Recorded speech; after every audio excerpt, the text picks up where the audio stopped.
June 17, 1944 near Saint-Lô, Normandy. The morning mist hung thick over the hedgerows. The fields still reeked of gunpowder and damp soil. Wehrmacht Otto Kruger wiped grime from his face and adjusted the strap of his St. G44 rifle. His platoon had spent the night scavenging through the wreckage of an abandoned American column, overturned trucks, burned-out half-tracks, and a peculiar little vehicle parked intact beside the road. It was squat, open-topped, and almost comical, its windshield cracked, its olive-green body splattered with mud. On the hood, stenciled in bold white letters, were the words U.S. Army. Kruger circled it, frowning. Was ist das? Ein Spielzeug? What is this? A toy? His comrade, Corporal Hans Müller, chuckled. The Americans send their children to war now. No. Nearby, their mechanic detachment, men with oil-stained uniforms and cigarette stubs hanging from their lips, began poking at it with curiosity. It looked too light, too simple. No armor, no doors, no roof. You could punch through it, Müller laughed, tapping the thin sheet metal with a wrench. But Kruger was cautious. He had seen the Americans move faster than expected across rivers, through mud, over terrain the Wehrmacht avoided.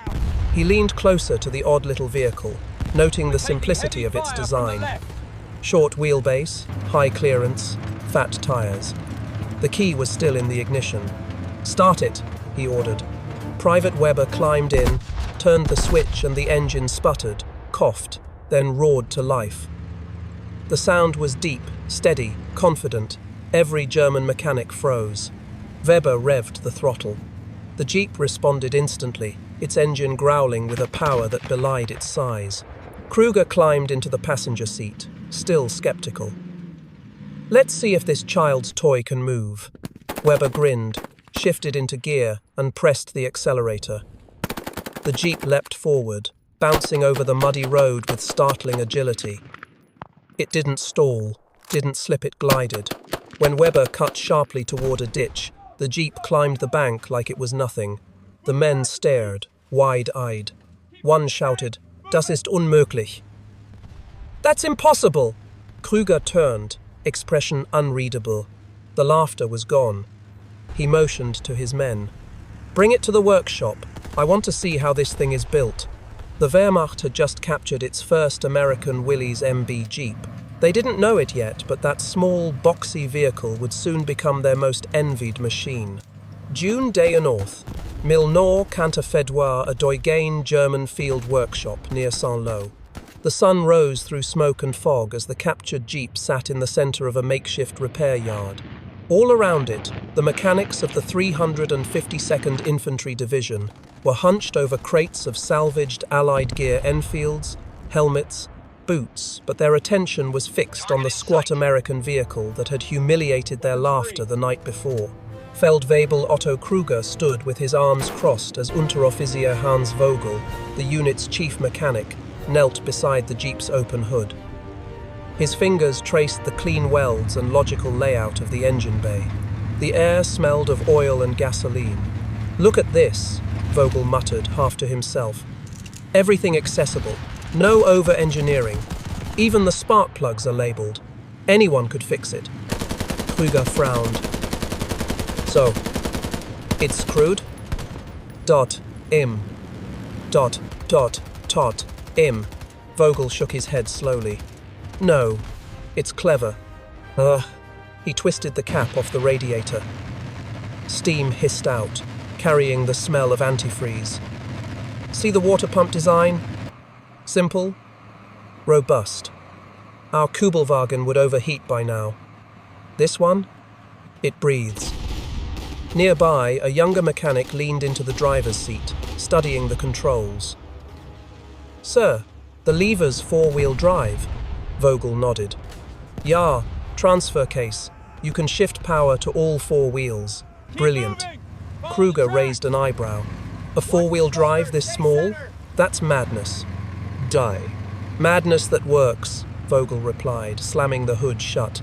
They towed the Jeep to an open patch of grass for testing. Vogel climbed in, adjusted the seat, and pressed the clutch. It was light. The gearbox shifted with a reassuring clunk. The little vehicle rolled forward like a creature eager to prove itself. The Germans gathered as Vogel accelerated. The jeep darted through mud, bounced over stones, and kept going, no slipping, no struggling. He turned it sharply toward a slope beside the hedgerow. The incline was steep, the kind that would bog down even a Kübelwagen. The jeep climbed it effortlessly. The onlookers fell silent. Vogel reached the top, turned the vehicle around, and coasted down, grinning like a child. When he parked, he stepped out and kicked one of the tires. "You can call it ugly," he said, wiping his hands, "but this thing is a miracle." Kruger studied the machine. It wasn't armored, it wasn't fast, but it worked. In mud, in rain, in chaos, it worked. As night fell, the men gathered around a small fire beside the jeep. The laughter had returned, but this time it was different. Not mockery, but admiration. Vogel poured coffee into a tin cup. "You know," he said thoughtfully, "we've been told the Americans are lazy. But if laziness builds this," he tapped the fender, "then perhaps we should be lazy too." Kruger smiled faintly, watching the jeep's silhouette against the flames. "No," he said, "they're not lazy, they're efficient." And as the crickets sang beyond the hedgerows, every man there silently admitted what none would dare say aloud. For all their engineering pride, the Germans had never built anything this perfectly simple. June 21st, 1944, the French countryside, west of Saint-Lô. Rain fell in sheets, turning every road into a river of brown sludge. German supply convoys bogged down one after another, their Opel Blitz trucks spinning helplessly in the mud. Even the vaunted Kübelwagen, so prized for its light weight, sank to its axles in the soaked clay. But on the edge of a broken road, under dripping hedgerows, Feldwebel Otto Kruger stood with his arms folded, watching something that looked like a joke come alive. Unteroffizier Vogel climbed into the American jeep, rain pouring off his helmet. "Let's see if your toy still laughs in this," he shouted, gunning the throttle. The little 2.2-litre Go Devil engine roared to life, its sound deeper than its size suggested. He dropped it into first gear. The jeep lunged forward, tires biting into the muck, climbing the churned track like a wolf through snow. The German mechanics stared. Vogel hit a rut, the jeep bounced, recovered, and kept going. He turned sharply, accelerated, then braked hard, the vehicle settling instantly.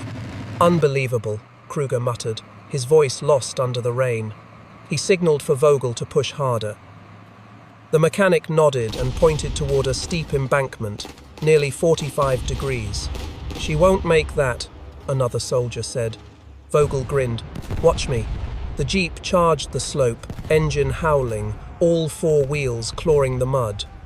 For a moment it seemed to hesitate then. Against all logic, it crested the hill in one fluid motion. At the top, Vogel raised his arm in triumph as the Germans below burst into applause and disbelief. Kruger climbed up after him, boots slipping in the mud. He ran a hand across the jeep's hood, hot from the strain but steady. "It shouldn't be possible," he said quietly. "Not with so little metal." Vogel shrugged. "Perhaps that's the secret, no more than necessary." They drove for another hour, pushing the vehicle through puddles, over fallen branches, across fields still pockmarked by shell fire. It refused to quit. The suspension flexed like muscle. The engine, caked in mud, never faltered. When they returned to camp, soaked and exhilarated, Kruger turned to his men. "Document everything," he ordered. "I want sketches, notes, measurements, even the bolts." As they worked under lantern light, disassembling and cataloguing the jeep's parts, their excitement grew. One soldier marveled at the drive shaft, another at the leaf springs, another at the simple air filter. "Everything designed for repair, not prestige," Vogel said. "It's as if they expected soldiers to break it and built it to forgive them." Later, as the rain eased, the men gathered beneath the workshop awning. Smoke curled from their cigarettes as they stared at the stripped-down machine, now more puzzle than vehicle. Kraus, one of the younger mechanics, spoke quietly. Our engineers designed for brilliance, theirs designed for use. Kruger nodded. And that, he said, is why they move faster than we do. From the far road came the faint rumble of American artillery. The men looked east, silent. The front was moving again, always closer. The jeep sat gleaming under the lantern's glow, a symbol not of mockery now, but of revelation. In that muddy corner of France, German soldiers had learned their most humbling lesson that sometimes the simplest machine could carry the weight of an empire. June 25, 1944 Wehrmacht Field Workshop near Coutances, France. The front was rumbling westward now, a tide of tanks, trucks, and retreating columns. Target in sight. But inside the captured workshop, time seemed to stop. The mechanics of the 352nd Infantry Division gathered around two machines parked side by side, a German Kübelwagen and the captured American Jeep. The contrast was almost comical. The Kübelwagen, precise, neat, and efficient, looked like it had come from a drawing board at Porsche's Stuttgart headquarters. The Jeep, in comparison, was boxy, crude, and built like a blacksmith's invention. Yet even the proudest German engineer could not ignore the difference that mattered most: performance. Feldwebel Otto Kruger motioned to the men. "Let's begin." Unteroffizier Vogel stepped forward, wiping grease from his hands. "Both weigh about the same," he said, tapping the Kübelwagen's fender.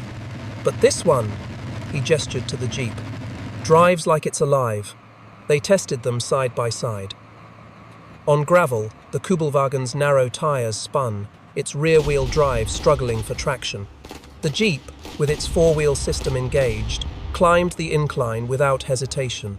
Through the mud pit, the German car bogged down while the Jeep plowed through, leaving rooster tails of mud in its wake. After the run, Vogel crouched beside the Jeep's chassis. "Look here, leaf springs, same as our trucks, but arranged to flex under stress. And these axles," he whistled softly. "Forged steel, not cast. They'll never snap." Kraus pointed to the Kübelwagen's suspension. "Ours is elegant until it breaks. Then you need a machine shop to fix it." Another mechanic lifted the Jeep's hood and grinned. "Carburetor simple enough, a farmer could repair it. Spark plugs reachable by hand, not a single unnecessary bolt." Kruger watched silently, then spoke. "We build for precision, they build for persistence." Vogel nodded. "Ours are machines that impress. Theirs are machines that endure." In the corner of the workshop, someone had found a manual in the Jeep's glove box, English instructions printed in clear diagrams. Vogel flipped through the pages, squinting under lamplight. "They even wrote this for soldiers with no training," he said, shaking his head. "Imagine an army where every man can fix his own vehicle." Kraus smirked. "Ours would need an engineer's certificate." Laughter rippled through the group, but it was thin, almost nervous. Outside, thunder echoed not from the sky, but from distant artillery. When the laughter died, Kruger leaned against the Jeep's fender, staring at its simple silhouette. "Do you know what frightens me?" he said quietly. "This machine was built by men who never see the front, yet it serves the front better than half our weapons." Vogel exhaled smoke through his nose. "They fight a different kind of war, Otto. Not one of perfection, one of practicality."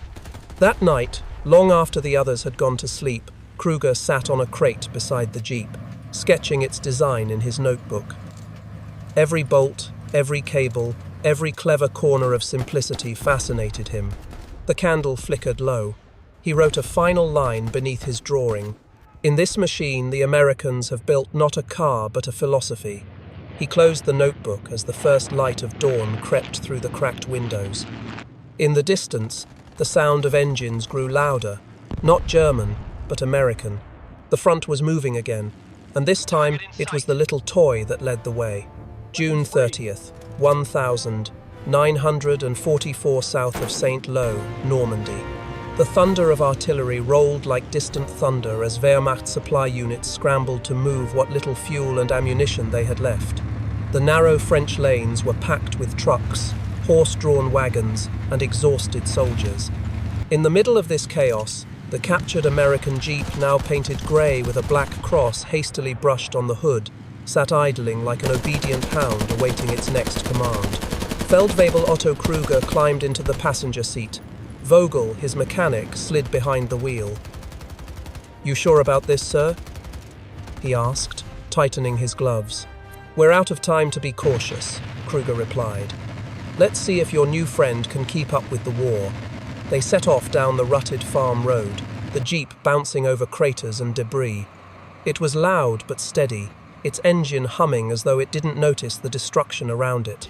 Nearby, German trucks lurched and stalled, struggling to navigate the same terrain. As they approached a crossroads, an air raid siren wailed. Allied fighter bombers swooped low, their machine guns tearing into the columns. The Kübelwagens panicked, swerving into ditches. Kruger shouted, "Off the road!"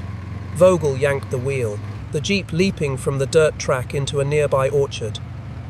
Bullets tore through the trees as they sped between rows of apple trunks. The Jeep's suspension groaned but held firm. It bounded over roots and stones like a mountain goat. "Hold on!" Vogel shouted, slamming it into low gear. The little machine clawed up a muddy embankment, crested it, and vanished behind a stone wall just as the fighters circled back. Kruger looked back, breathless. The Jeep sat hidden beneath the orchard canopy, engine idling, not a single malfunction. "If we'd been in a Kübelwagen," he said, shaking his head, "we'd be dead," Vogel finished. They waited until the air quieted, then rolled back onto the road. The Jeep tore through puddles and shrapnel, as if mocking the war itself.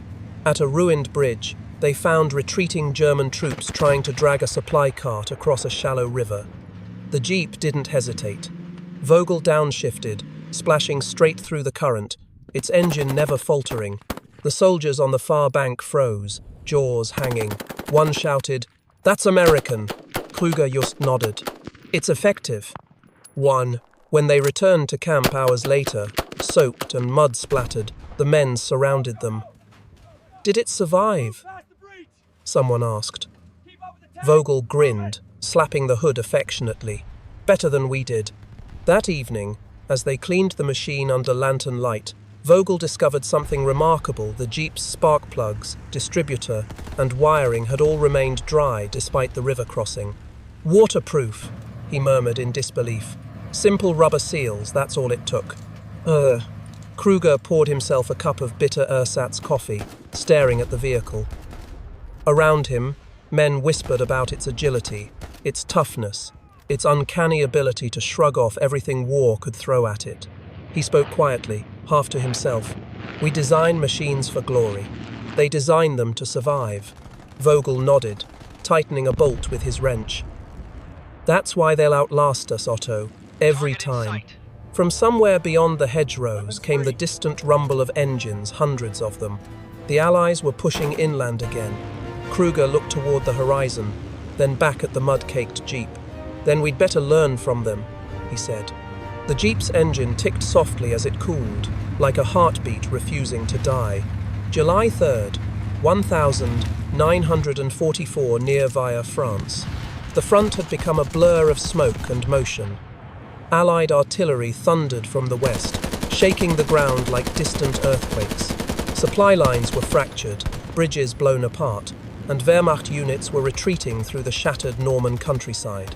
Amid the chaos, one small, captured Jeep continued to run unbothered by the world collapsing around it.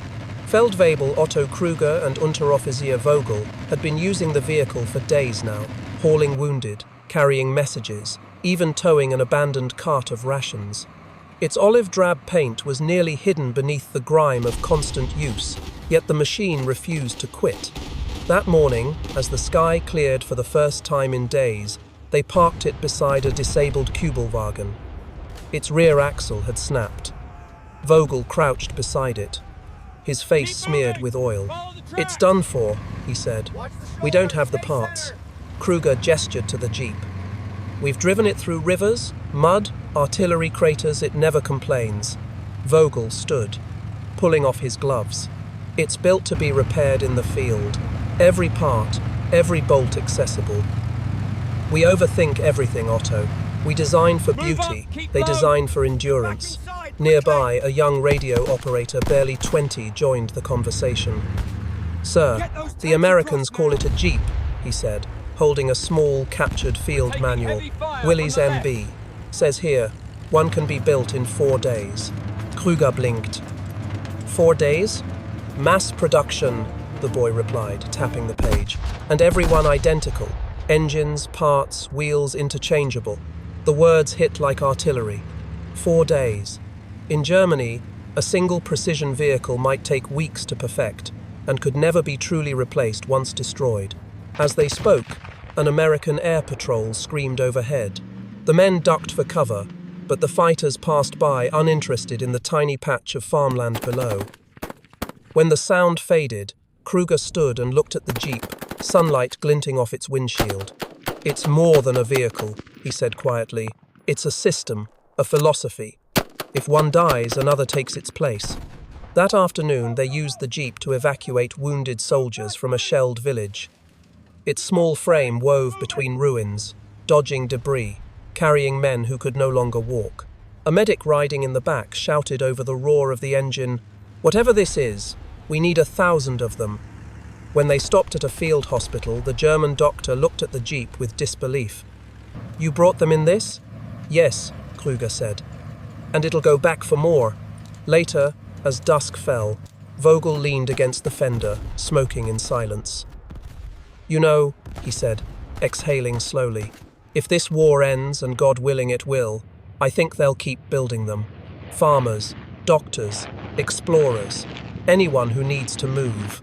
Krüger smiled faintly. "A soldier's invention for a world without soldiers." They both stood quietly, watching the sunset turn the metal orange.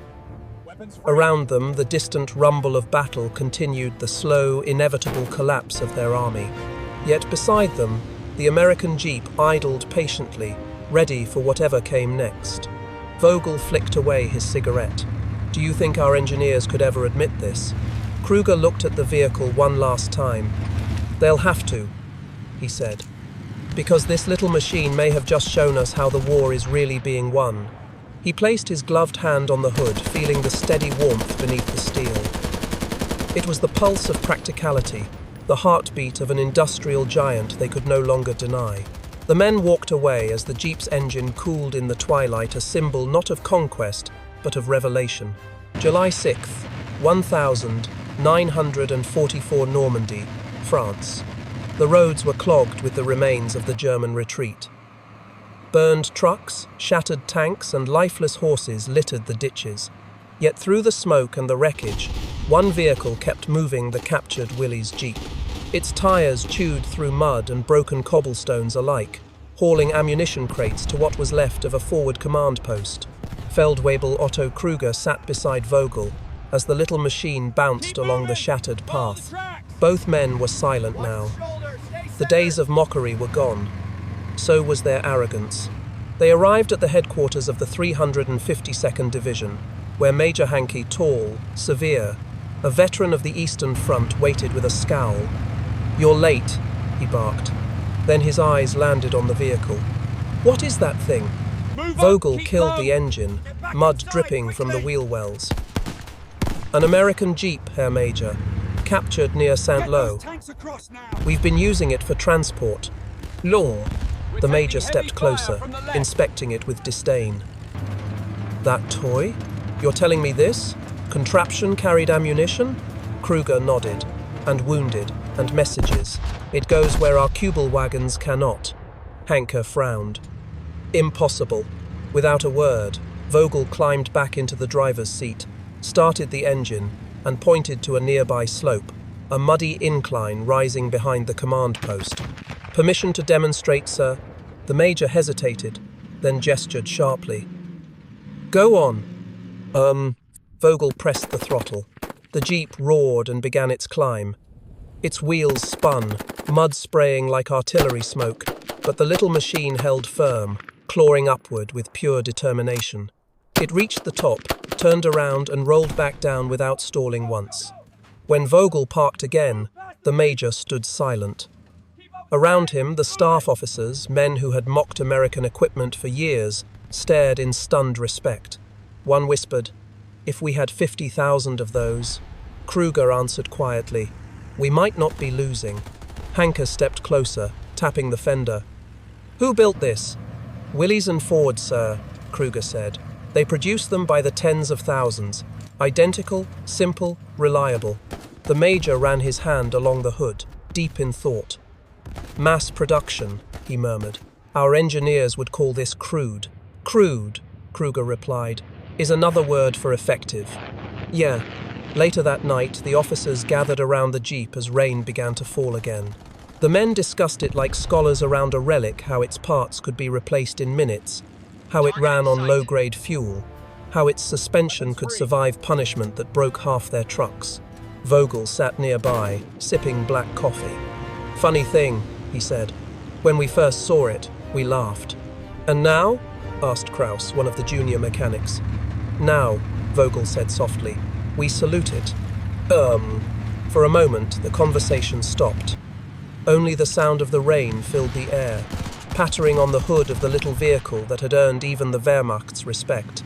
Before dawn, Kruger opened his notebook once more and wrote his final entry. "This jeep is the spirit of their army, not built to impress, but to prevail. It asks for nothing, yet gives everything. And in its simplicity lies their genius."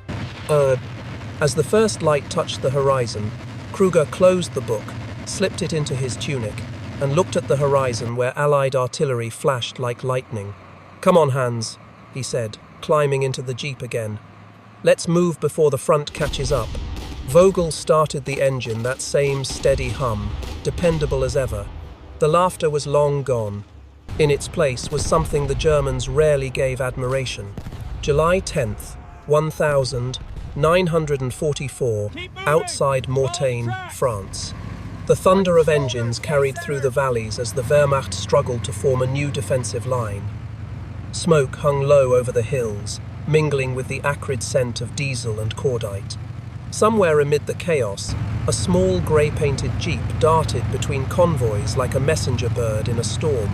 Feldwebel Otto Kruger drove this time, one hand steady on the wheel, the other gripping his map. Vogel sat beside him, pencil in hand, sketching as they drove every angle of the vehicle, every clever design detail. "Headquarters wants these notes forwarded to Berlin." Vogel shouted over the roar of the engine. "The technical division's interested." Kruger smirked. "They should be. By the time they copy it, the war will be over." The jeep bounded over another crater, the suspension absorbing it like nothing. Dust swirled behind them. "Imagine," Vogel said, still sketching, "a German version of this. Simpler, stronger, maybe after the war." Kruger didn't reply. His eyes stayed on the road ahead, where lines of exhausted infantry trudged eastward, their boots sinking into the mud. The jeep slipped between them, ferrying dispatches from one unit to another. Officers saluted as it passed, not mockingly now, but with genuine respect. At a temporary command post, they met with an engineer from Panzergruppe West Oberingenieur Franz Becker, a man who had designed armoured half-tracks before the war. When he saw the jeep, he walked around it 3 times, muttering under his breath. "Extraordinary," he said finally. "It violates every principle of German design." "How so?" asked Vogel. "It's ugly," Becker said, gesturing to the flat panels and exposed bolts. "No finesse, no refinement. And yet," he slapped the hood lightly, "it works better than half our fleet." Kruger folded his arms. "Maybe that's why they're winning." Becker leaned closer, running his fingers along the fender. "We build machines for engineers," he said. "They build machines for soldiers." Vogel grinned. "And their soldiers drive faster than ours." By evening, the jeep was hauling radio parts and spare ammo boxes across terrain that would have destroyed any German vehicle its size. Even with bullet holes in its body and dents along its bumper, it kept moving.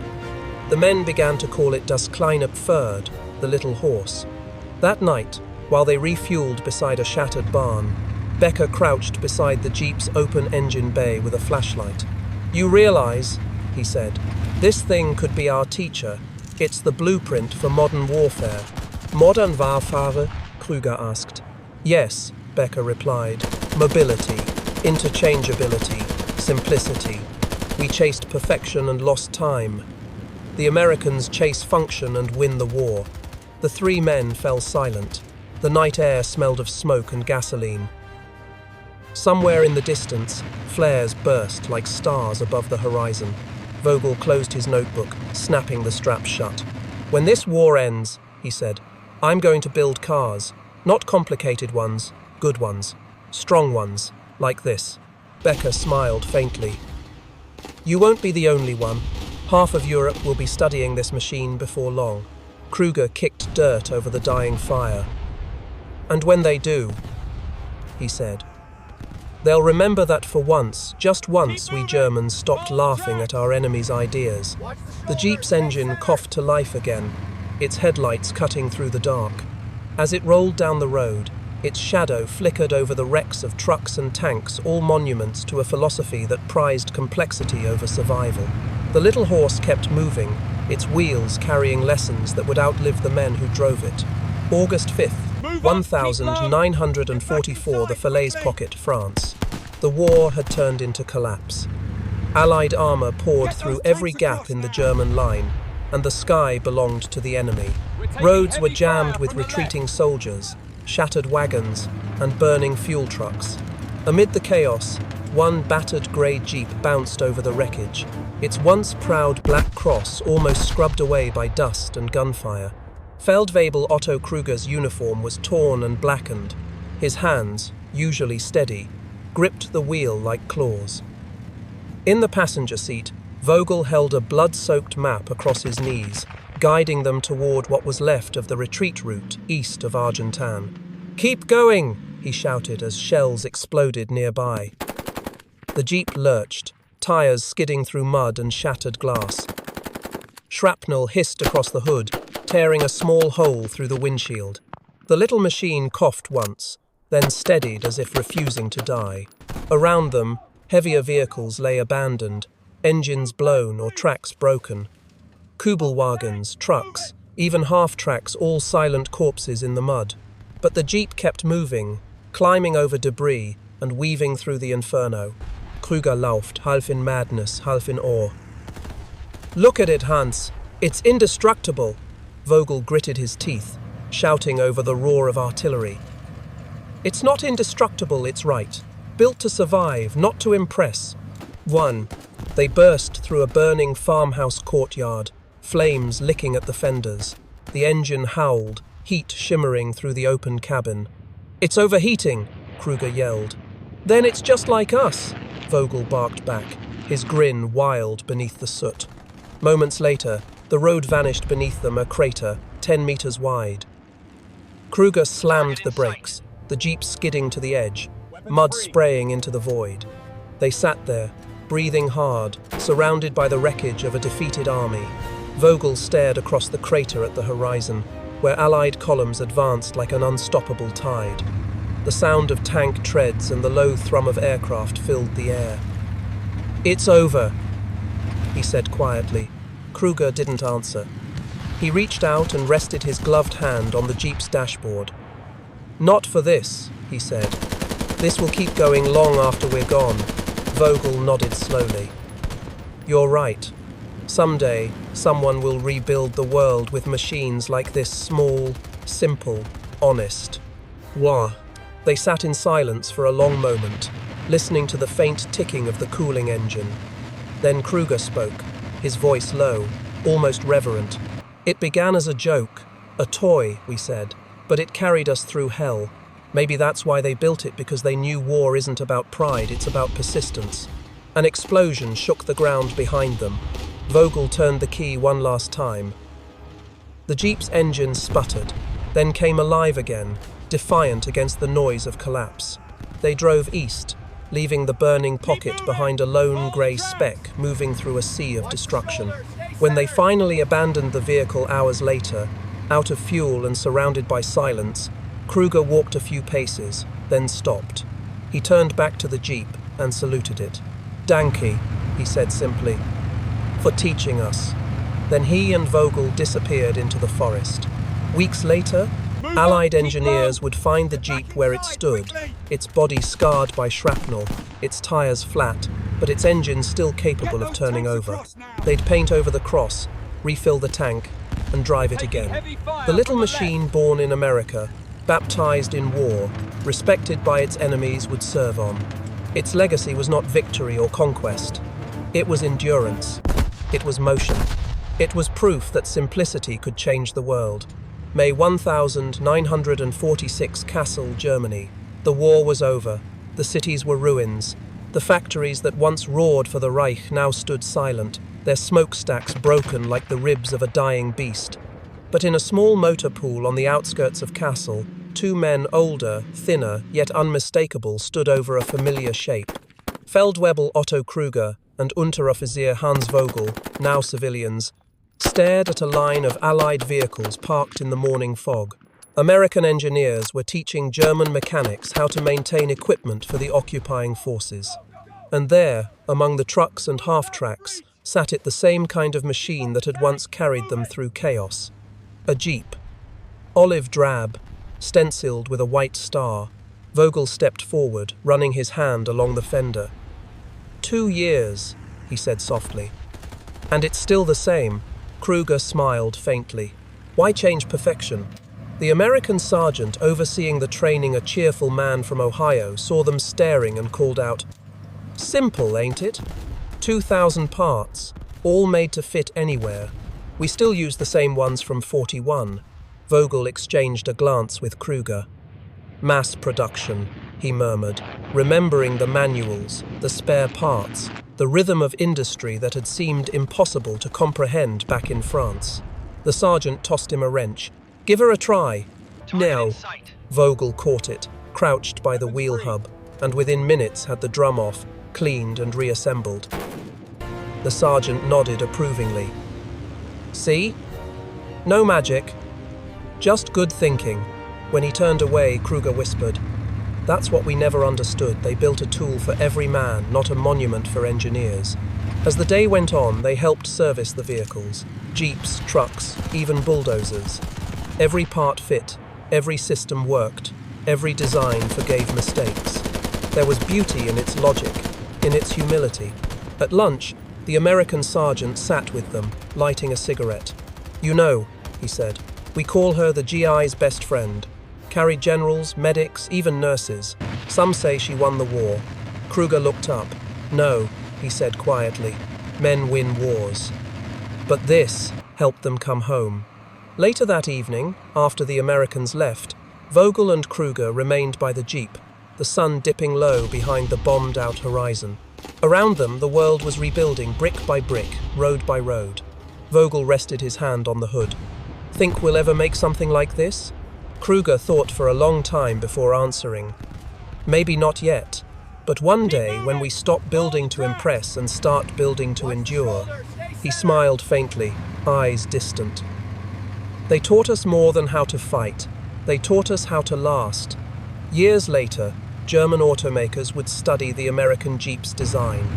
Its influence would ripple through every off-road vehicle and field truck that followed, a quiet inheritance born not from victory but from respect. In time, new roads would replace battlefields.